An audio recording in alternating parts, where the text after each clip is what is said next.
Press ক্লাবের সকল নেতৃবৃন্দ সবাইকে আন্তরিক অভিবাদন জানাই। আজকের এই অনুষ্ঠান রাষ্ট্রীয়ভাবে পালিত হচ্ছে।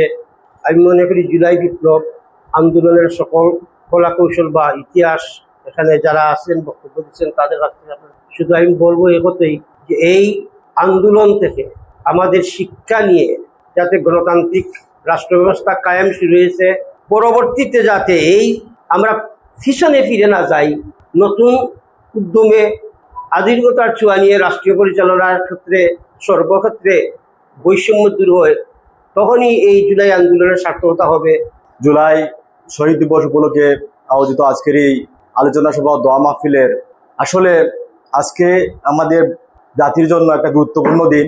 আপনারা সবাই জানেন জুলাই ছাত্র জনতার গণ অভ্যুত্থানে যারা প্রাণ দিয়েছেন, এই ফেসিবাদ বিরোধী আন্দোলনে তারা জীবন বাজি রেখে আন্দোলন করেছেন এবং এই আন্দোলন করতে গিয়ে অনেকেই জীবন দিয়েছেন, শহীদ হয়েছেন।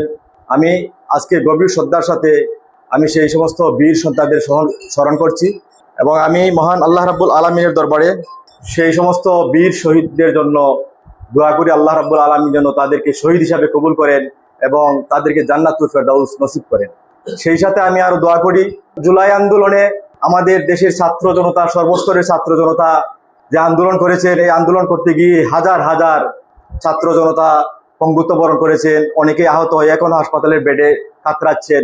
সেই সমস্ত অসুস্থ আহত ভাই বোনদের জন্য আমি দোয়া করি, মহান আল্লাহ রাব্বুল আলামিন তাদেরকে যেন পরিপূর্ণ সুস্থতা দান করেন, নেক হায়াত দান করেন। প্রিয় ভাইয়েরা, আপনারা জানেন এই যে জুলাই আন্দোলন, এটা কিন্তু এই যে বিগত ফ্যাসিস্ট হাসিনা সরকার, এটা কিন্তু দীর্ঘদিনের বৈষম্য এবং লাঞ্ছনা বঞ্চনার এই আন্দোলন। এই জুলাই আন্দোলন ছিল মানুষের ভোটের অধিকার কেড়ে নেওয়ার আন্দোলন। এই জুলাই আন্দোলন ছিল বাংলাদেশের মানুষের সাথে জুলুম অত্যাচার করার বিরুদ্ধে আন্দোলন।